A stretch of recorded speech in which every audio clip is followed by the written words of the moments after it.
Swayam Prabha. Digital India. Educated India.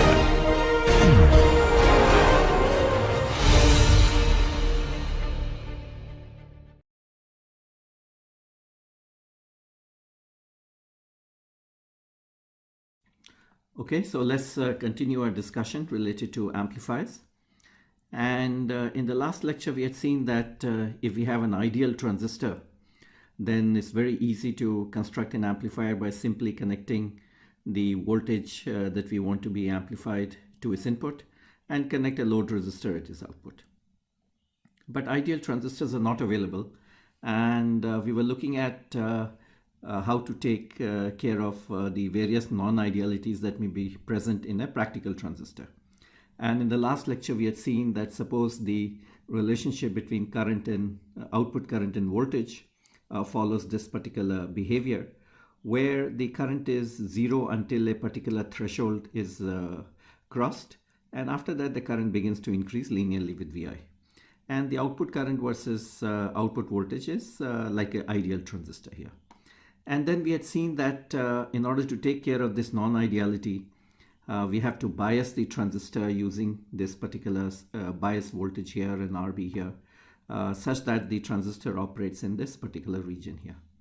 And in order to avoid DC voltage going to the load, we had used a capacitor here to block the DC so that only the signal that we apply goes to the output here.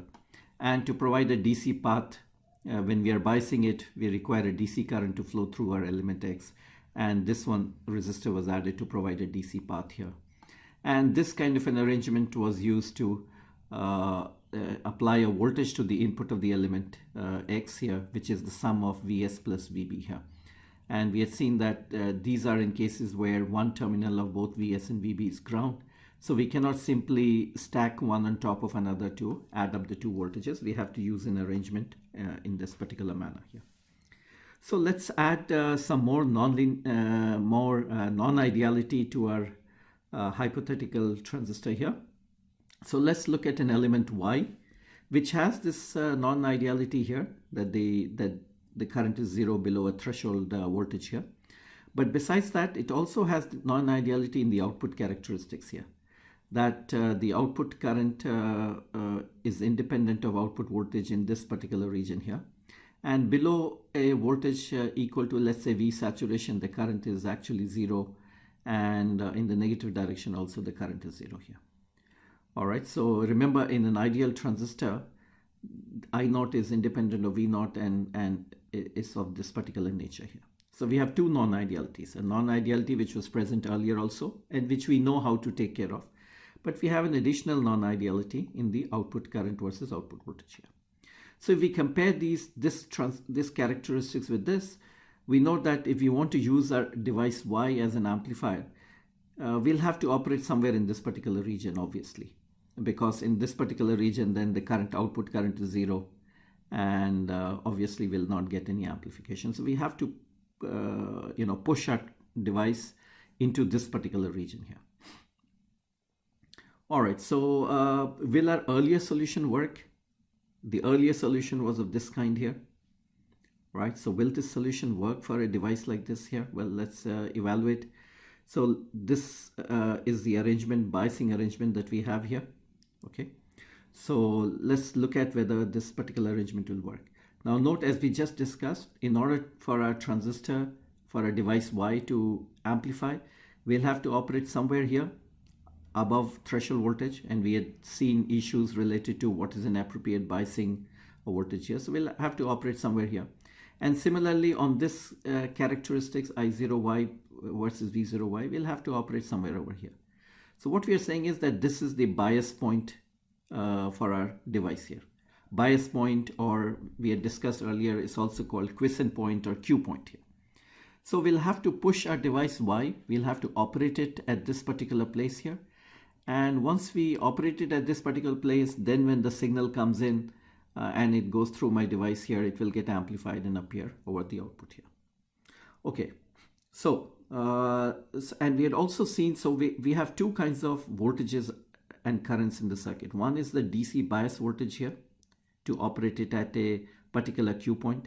and the other one is the signal voltage here. So we had said that the analysis of these amplifier circuits can be divided into two parts. One is a bias point analysis to figure out where is the Q point, and the other one is the analysis related to the signal, also called the AC analysis here. So if we look at the DC circuit here, the capacitors are open circuits, so the DC circuit is shown over here.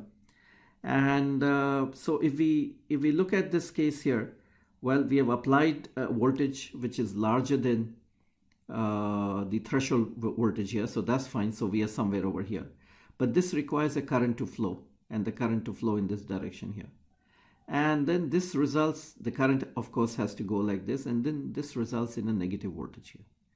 Now, which is contradictory to this particular plot. It says that if you're anywhere less than VSAT is positive here, anything less than VSAT here, then the current is zero here. So this thing is not going to work for us, because this arrangement will give rise to a negative voltage here. So note that if we are to use a device like device Y to work as an amplifier, we'll have to, so this is fine. If we are applying a voltage more than the threshold point. So from the input side is okay. From the output side, we'll have to maintain this voltage as positive. Note that voltage has to be larger than VSAT, some positive voltage here, let's say 1 volt or 2 volt or something like that here. So we'll have to maintain positive, and this arrangement doesn't allow us to have this particular voltage positive. So to create a positive voltage with a current flowing like this here, and we have to provide a path for DC current to flow here through a resistor. So what we need to do is add a DC voltage here, positive voltage here. So if we add a positive voltage here, VDD, let's say here. Now, if the voltage is sufficient and the current is flowing here and the current flows like this here, we can have a positive voltage here. And depending on the value of RD and VDD here, we could make sure that our device Y is operating at somewhere in this particular region here, whatever is the desirable Q point, we can ensure that a device operates there through the selection of RD and VDD here. So our circuit then modifies to this kind of a circuit here. So we have the earlier arrangement of VB, RB, VS, CG, everything remains the same, except that we've added this positive voltage here, supply voltage here, to push our transistor or our device Y into this particular region. Okay, so we can redraw this particular circuit in this form here. Okay, same thing, redrawn with RD taken up and VDD taken like this here. And very often we don't show VDD with a with a voltage source like this, positive and ground here. We often draw it in this particular form here. We draw a bar here saying that the voltage at this point is VDD, which effectively means that we have connected a voltage here between this source and ground equal to VDD in this particular manner here. So whenever you see a bar like this and with a symbol attached VDD, it effectively means there's a battery connected to ground with a value equal to VDD.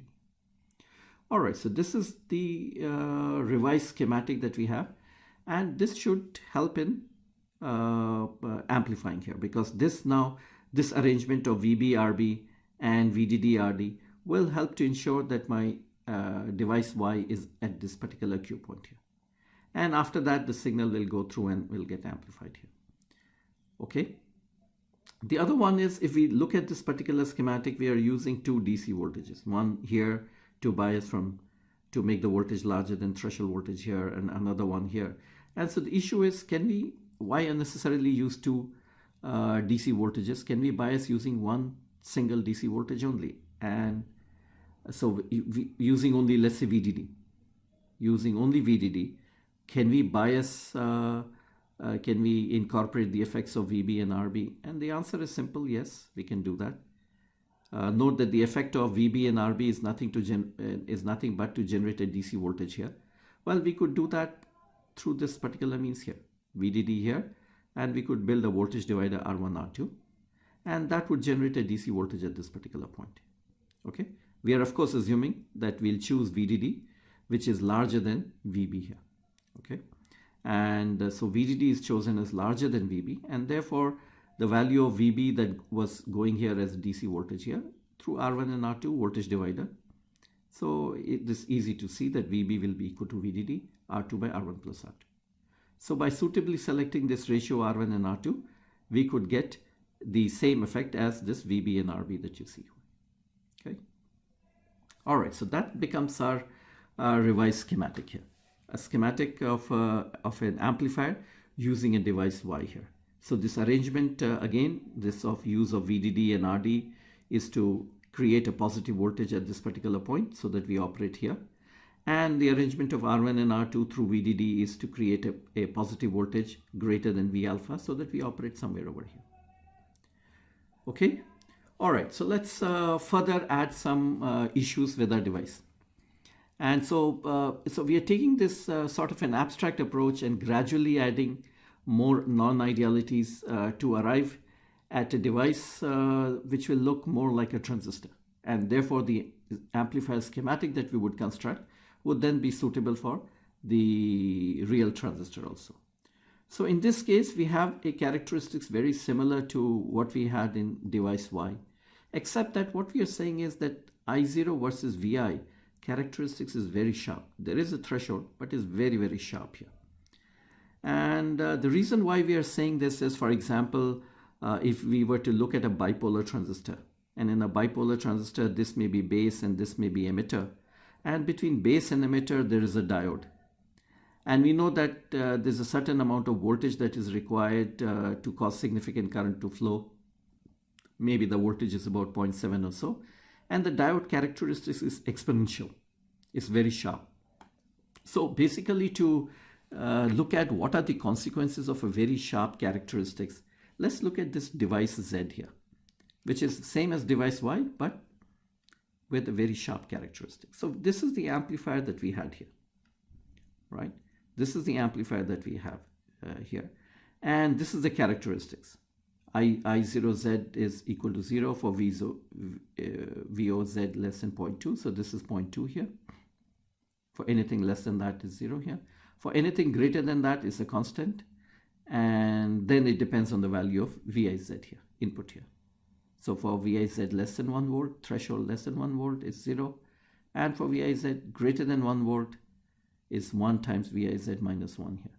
So note that if you go to VIZ equal to 1.1, then the current flowing will be equal to 0.1 into 1. So is 0.1 into 1 is 100 milliamperes. So very large current. The moment you go a little bit above V alpha, you get very, very large currents to flow here. Okay. So the point behind the trouble with this particular circuit is when you have very sharp characteristics like this here, is that the circuit is very sensitive to variations in resistor values, power supply, device parameters such as V alpha. Why? Because this I0 versus Vi characteristics is so sensitive. Small change in Vi will result in very large change in current. And as a result of this, the circuit is sensitive to everything else. For example, R1 and R2 will decide what is the voltage applied here, the DC voltage here, right? So any small change in R1 or small change in R2 will cause a small change in voltage here, but then that would cause a very large change in current here. So that's not something which is good here, all right? Because these unwanted variations in R1 and R2 or unwanted variations in VDD will cause a huge change in the characteristics and the current flowing, and that's not something which is desirable here. As an example, suppose we take VDD equal to 5 volt, R2 equal to 1K, R1 equal to 3.95K, and then VIZ is equal to 1.01 volt. All right, so if we put in these numbers, we'll get 1.01 volt. And then 1.01 volt, we have this equation here. We get output current is 10 milliamperes. All right, so 10 milliamperes. Now note that a small change in R2 by basically 1%. R2 is 1K here and R2 is 0.99K here. So small change in R2 causes VIZ to go to 1.002 and output, and this current, DC current, becomes 1.9 milliamperes here. So a small change of 1% change in R2 is causing a huge change from 10 milliamperes to by more than a factor of 5. So this extreme sensitivity of the circuit is not very good. Similarly, for example, if R2 were to go to, let's say, 0.98K, from 0.99K to 0.98K here, then VIZ goes to 0.994 and output current actually falls to 0 here. So this very large sensitivity of this circuit to circuit parameters is something that we need to address.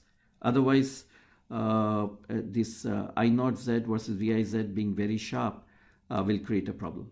Now note that this very sharp characteristics is good for us in other ways. For example, if this characteristics is very sharp, it effectively means that I naught is very sensitive to VI, which effectively means that the transconductance is very high. And we have seen earlier that the voltage gain is nothing but product of transconductance and RL. Product of transconductance and RL here. So a high transconductance is desirable, but a high transconductance, which means very sharp characteristics here, brings in all this sensitivity here.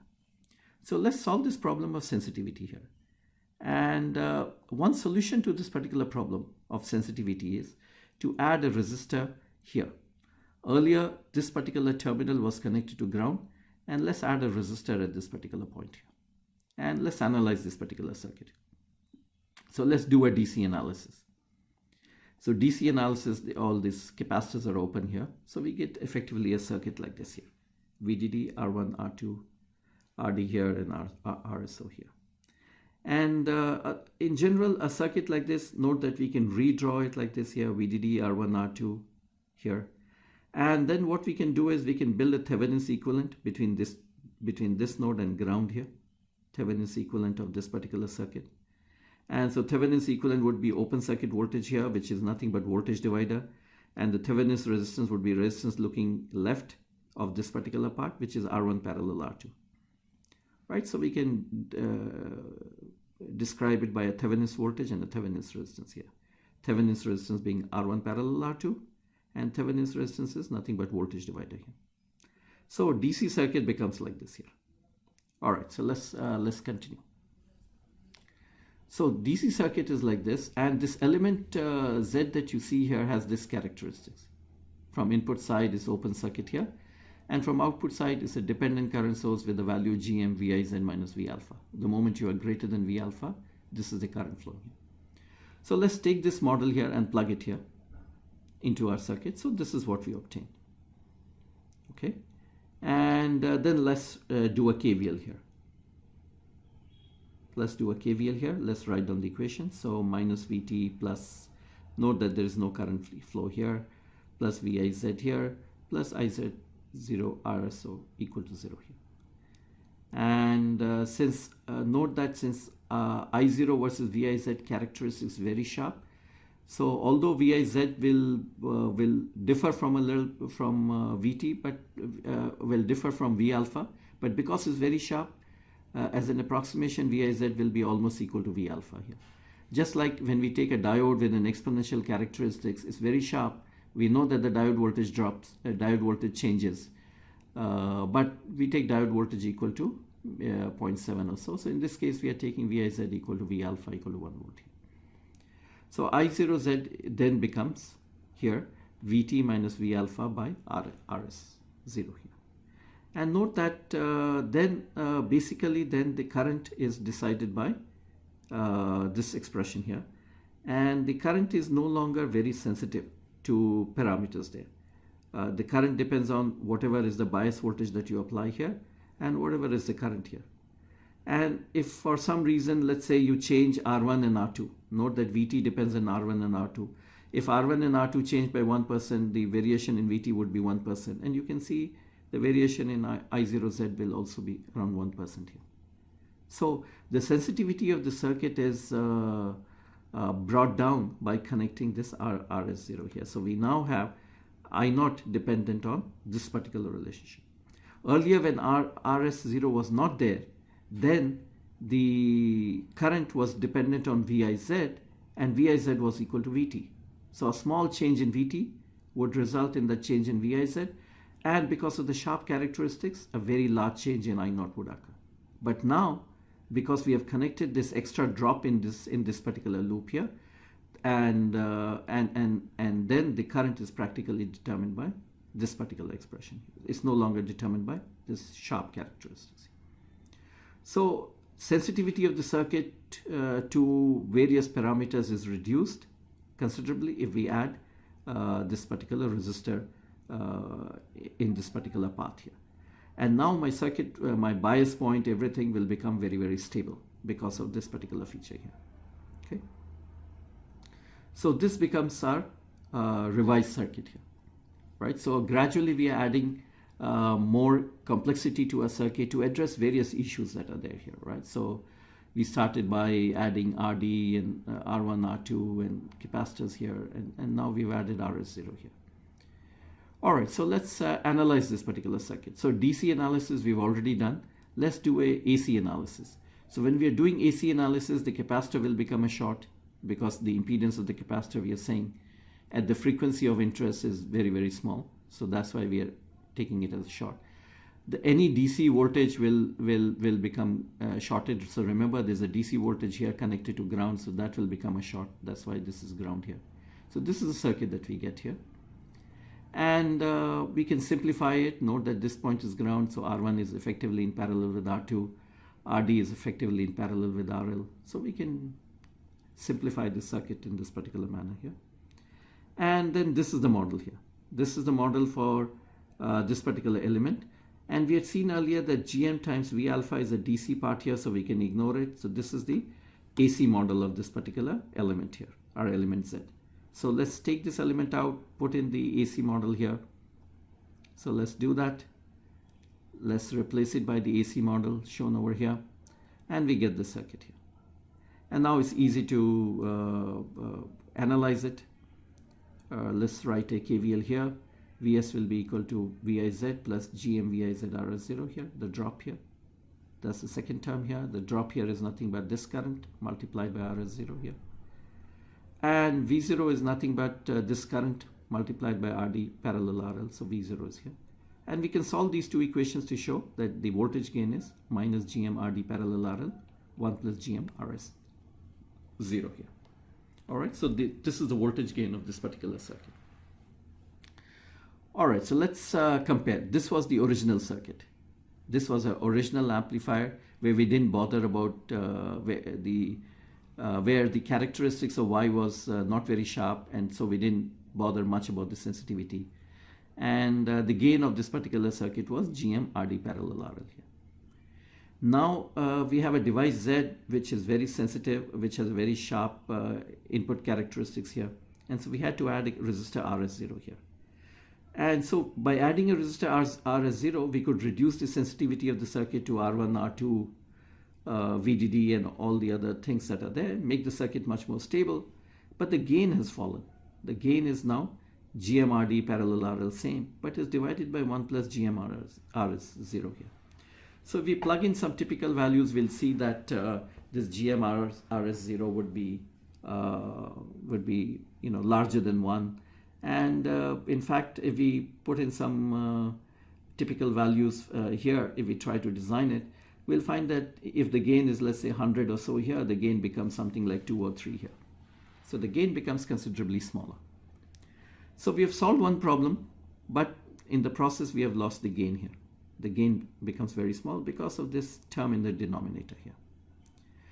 And but then that's fairly easy to solve. Note that gain that we are talking about is an AC gain, depending on the AC voltage here and the AC input here. And this term is arising because there's a resistor Rs0 here.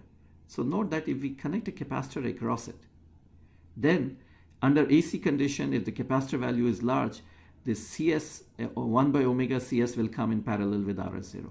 And if this 1 by omega Cs is very small, effectively, then Rs0 is shorted out, right? And therefore, we will get a gain which is equal to the earlier value, which was minus Gm Rd parallel RL here. The term in the denominator will go away. While under DC condition, capacitor is an open circuit, so Rs0, its effect would be there, and it would continue to make the circuit stable. So we have achieved both. We have made the circuit stable by including Rs0 here, and by bypassing it through a capacitor like this, bypassing this particular resistor through a capacitor, under AC condition, the effect of Rs0 is reduced here, or practically eliminated here. Okay, one last problem. So let's now, so far we had seen characteristics which were After crossing the threshold, they were linear, and this part also was linear. So now let's add a characteristic which is non-linear here, right? So there is a threshold here. Below threshold current is 0. And after that, the characteristics is, let's say, non-linear. And various kinds of non-linearity can be there. So let's say, starting with, let's say, a square law here. I naught is k Vn minus V alpha square here, for some Vn greater than V alpha. And some value here, V alpha is 1 volt and k equal to 0.02 here. We have taken this square law because if we look at a MOSFET, in a MOSFET, the current versus voltage characteristics would follow something like this here. If we were to take a bipolar, then we would have taken an exponential here. All right, so this is our circuit. Right, so this is the circuit that we had arrived in general for something of this particular sort here, right, to solve those problems.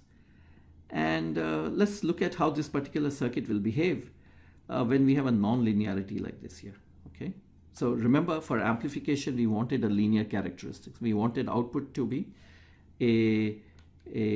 of the same shape as the input, except that it's a magnified version. But now that we have a non-linearity, let's see what the consequence is.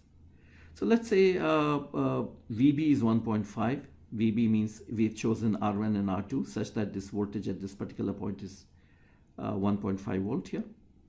And let's add a Vs equal to 0.3 volt sine omega t, this the voltage that we are amplifying here. So this is our I naught versus V in characteristics here. Okay, I naught versus V in, same characteristics that we have, same characteristics we have plotted here.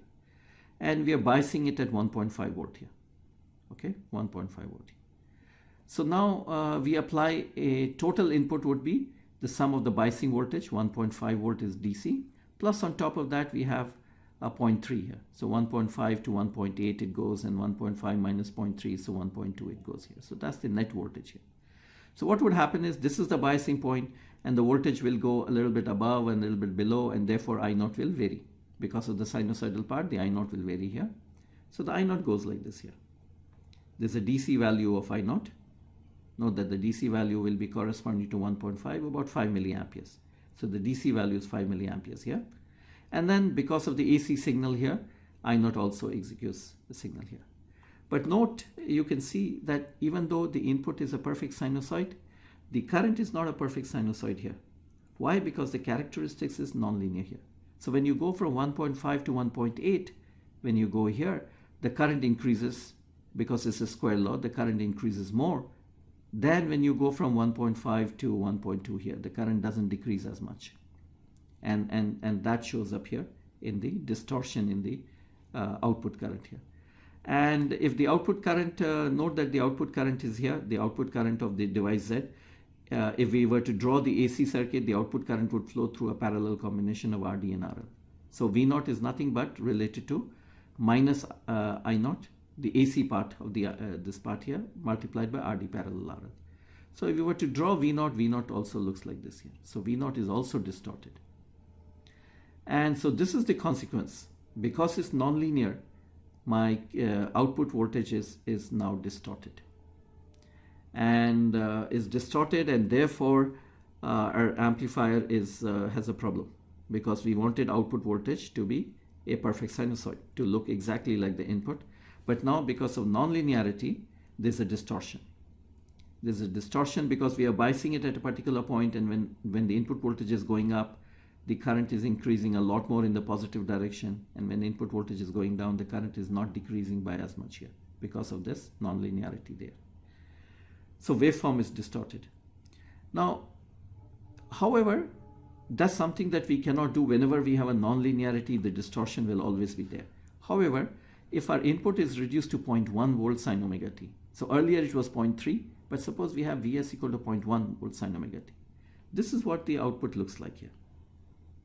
If we were to plot, the output looks like, and now you can see the output is pretty good, seems like a reasonable sinusoid here. So the idea is that distortion will be much smaller if you restrict the input voltage to a very small value. Note that the output voltage doesn't have to be small. The output voltage, look, the output voltage is pretty large here. The AC output voltage is almost like 2 volt here, minus 2 peak value here, plus 2 or around that particular value here. But the input is, because that's where the non-linearity is there. Non-linearity is there. So if you restrict the input to a very small value here, so note that even if a graph is non-linear and you are at a particular point, and if you restrict your variations to a small region here, then the small region could be approximated by a small linear segment here. So that's the idea, that if the input is small, then the non-linearity doesn't bother us so much, and we get a linear, reasonably undistorted output voltage here. So our amplifier will work properly with small distortion if we restrict the amplitude of the input signal to a small value. And that makes sense also, because we are building an amplifier to amplify a small voltage. And so the signal that is coming in from a microphone or a video signal is typically a signal which is a weak signal here. And therefore, when it's a weak signal here, and therefore the distortion associated with it is would be pretty small here. All right, so let's stop here. So now what we are seeing is that if we have a device with the characteristics in this particular manner here, I0 versus output current versus input voltage, nonlinear with a threshold here, and output current versus output voltage in this particular manner here. Well, we could, make a amplifier in this particular manner, which would amplify the small voltage that is applied here. All right, so let's stop here, and then in the next lecture we'll see that we are now ready, that all we need to do is take this element Z out and put in a MOSFET or a bipolar transistor. And because a bipolar transistor or a MOSFET, we'll concentrate mostly on MOSFET, and we'll show you that a MOSFET characteristics is very similar to this kind here. So we can take this out and put in a MOSFET, and the device will amplify. All right, so let's stop here.